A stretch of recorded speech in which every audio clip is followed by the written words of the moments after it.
بسم اللہ الرحمن الرحیم۔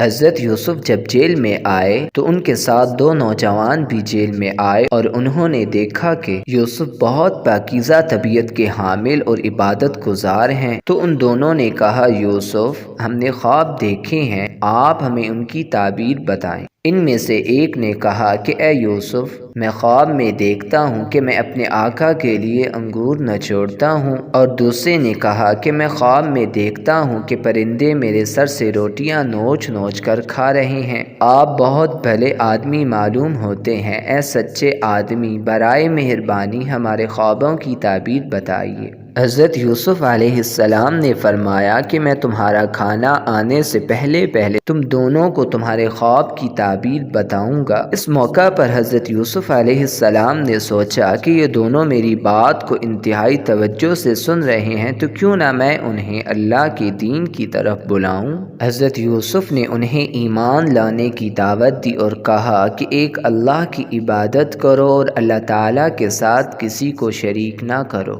بتوں کی پوجا نہ کیا کرو، تمہیں ایک دن اللہ تعالیٰ کے حضور جانا ہے اور اپنے اعمال کا حساب کتاب دینا ہے۔ حضرت یوسف نے پہلے آدمی سے کہا جس نے بتایا تھا کہ میں نے خواب میں دیکھا ہے کہ میں انگور نچوڑ رہا ہوں، تمہارے خواب کی تعبیر یہ ہے کہ تم آزاد ہو جاؤ گے اور بادشاہ کے بہت قریب مصاحب بنو گے۔ اور دوسرے سے کہا جس نے خواب میں دیکھا تھا کہ میرے سر پر روٹیاں ہیں جنہیں پرندے نوچ نوچ کر کھا رہے ہیں، تمہارے خواب کی تعبیر یہ ہے کہ تمہیں پھانسی ہوگی اور تم اپنی جان سے ہاتھ دھو بیٹھو گے۔ پہلے والے سے جس کے بارے میں انہوں نے بتایا تھا کہ تم آزاد ہو کر بادشاہ کے مصاحب بنو گے، فرمایا کہ تم بادشاہ سے میرا ذکر کرنا کہ میں بے گناہ جیل میں پڑا ہوا ہوں، میرے معاملے کو دیکھیں۔ بادشاہ نے خواب میں دیکھا کہ 7 دبلی گائیں ہیں جو 7 موٹی گایوں کو کھا رہی ہیں، اور 7 ہری بالیاں ہیں اور 7 خشک بالیاں۔ بادشاہ نے ہر ایک سے اس خواب کی تعبیر پوچھی، لیکن کوئی بھی اس کی تعبیر نہ بتا سکا۔ آخر اس قیدی کو جو آزاد ہوا تھا اسے حضرت یوسف کا خیال آیا، وہ بادشاہ سے اجازت لے کر حضرت یوسف کے پاس آیا اور کہا،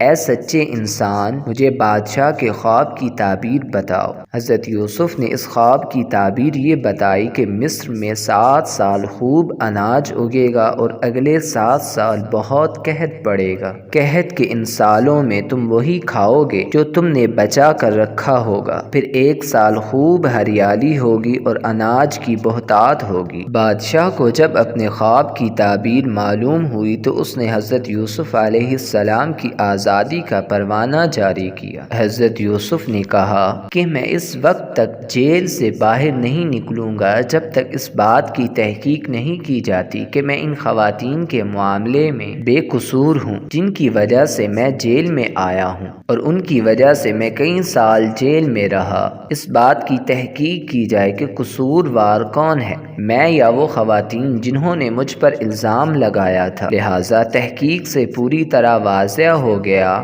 کہ حضرت یوسف بے قصور ہیں اور سارا فتنہ ان خواتین کا ہے۔ زلیخا نے بھی اعتراف کر لیا کہ یوسف فرشتوں کی طرح پاک اور معصوم ہے، میں نے یوسف پر غلط الزام لگایا تھا۔ حضرت یوسف علیہ السلام تمام الزامات سے بڑی شان اور وقار سے آزاد ہو گئے۔ بادشاہ نے انہیں اپنی سلطنت میں بڑے بڑے عہدوں کی پیشکش کی۔ حضرت یوسف نے بادشاہ سے کہا کہ آپ مجھے مالیات کے شعبے کا نگران بنا دیجیے، میں ایماندار بھی ہوں اور اللہ تعالیٰ نے مجھے علم سے بھی نواز رکھا ہے۔ حضرت یوسف نے قحط شروع ہونے سے پہلے والے سالوں میں یہ حکمت عملی اپنائی کہ جو اناج استعمال ہو اس کے علاوہ جو اناج بچ جائے اسے بالیوں میں ہی رہنے دیا جائے تاکہ ان پر کیڑا نہ لگے اور ان کو قحط کے زمانے میں استعمال کیا جائے۔ اس طرح حضرت یوسف کی حکمت عملی سے نہ صرف مصر بلکہ آس پاس کے علاقوں کے لوگ بھوکے مرنے سے بچ گئے۔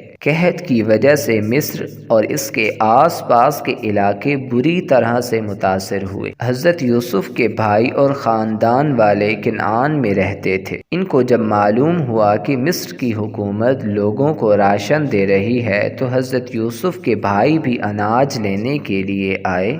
حضرت یوسف نے اپنے بھائیوں کو پہچان لیا لیکن ان پر کچھ ظاہر نہ کیا اور ان کی رقم بھی ان کے غلے میں واپس رکھ دی۔ البتہ انہیں نصیحت کی کہ آئندہ اپنے بھائی بنیامین کو بھی ساتھ لے کر آنا تاکہ ان کا راشن بھی تم کو دے سکوں۔ اصل میں حضرت یوسف علیہ السلام کو اندیشہ تھا کہ ان کے سوتیلے بھائی بنیامین کے ساتھ بھی وہی سلوک نہ کریں جو انہوں نے میرے ساتھ کیا تھا۔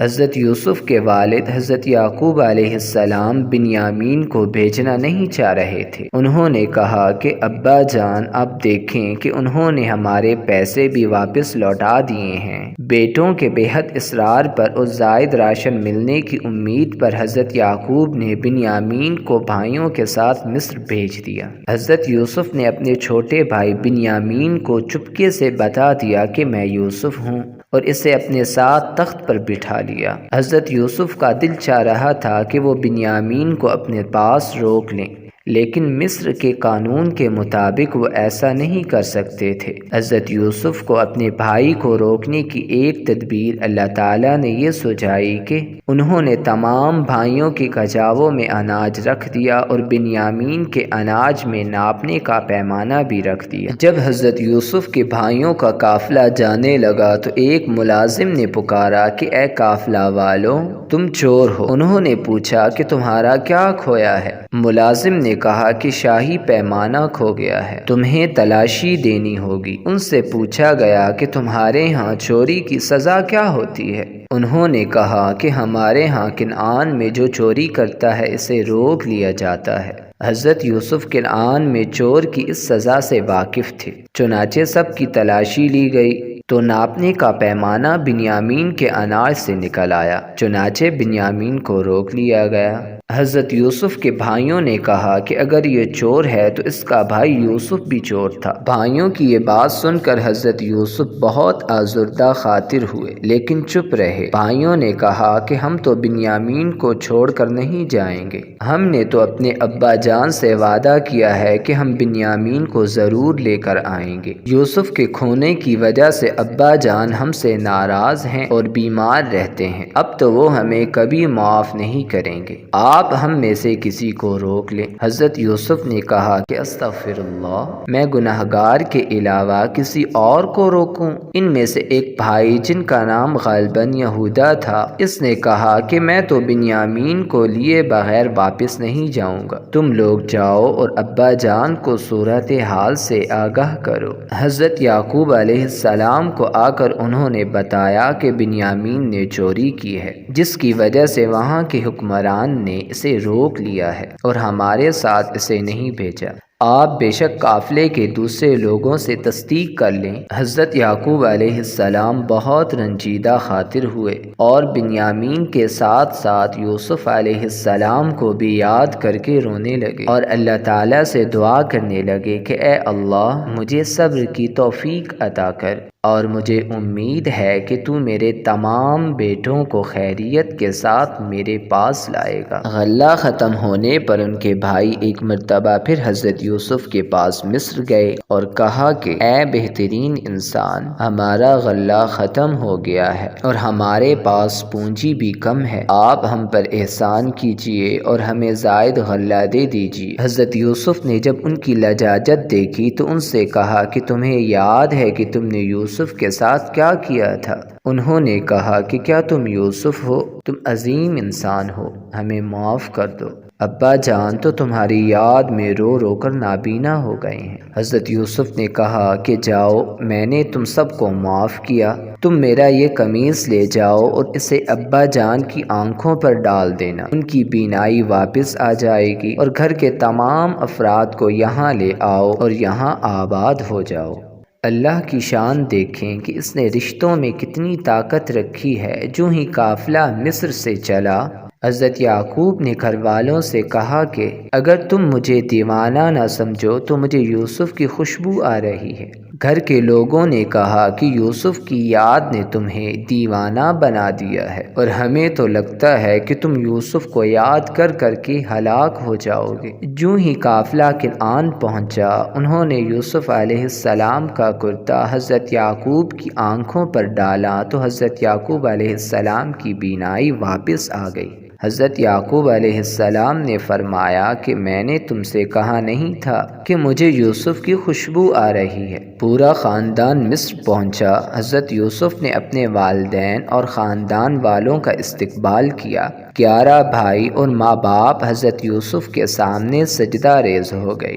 حضرت یوسف نے اپنے والدین کو بڑی تعظیم کے ساتھ اپنے ساتھ تخت پر بٹھایا اور کہا، ابا جان، یہ میرے اس خواب کی تعبیر ہے جو میں نے بچپن میں دیکھا تھا۔ ان کی شخصیت کا ایک خوبصورت پہلو یہ بھی ہے کہ تمام آزمائشوں کے بعد انہیں کامیابیاں ملیں تو اپنے والد سے ملاقات ہونے پر انہوں نے کسی مشکل کا ذکر نہیں کیا، بلکہ اللہ تعالیٰ کے انعامات کا ہی ذکر کیا اور کہا کہ اللہ تعالیٰ کا شکر ہے کہ اس نے مجھے کنویں سے نکالا، عورتوں کے معاملے میں بدنامی سے بچایا اور غلامی سے نکال کر برسر اقتدار لایا۔ ان کی شخصیت کا باکمال پہلو یہ بھی تھا کہ جن بھائیوں کی وجہ سے در بدر کی ٹھوکریں کھانا پڑیں، انہوں نے ان سب کو نہ صرف معاف کر دیا بلکہ ان سب کو اپنے ساتھ شاہی محل میں رکھا، بلکہ انہیں پرآسائش زندگی بھی دی۔ اس پورے واقعہ کو بیان کرنے کا مقصد اپنے بچوں کو یہ تربیت دینا ہے کہ کسی بھی مشکل پر ہمت نہ ہاریں، استقلال اور ثابت قدم رہیں تو آسمانوں سے اللہ تعالیٰ کی مدد آتی ہے۔ اللہ تعالیٰ کی مدد اترنے کا قانون یہی ہے کہ پہلے بندہ مشکلات پر ثابت قدمی دکھاتا ہے، پھر اللہ تعالیٰ کی رحمتیں نازل ہوتی ہیں اور کامیابیاں اس کے قدم چومتی ہیں۔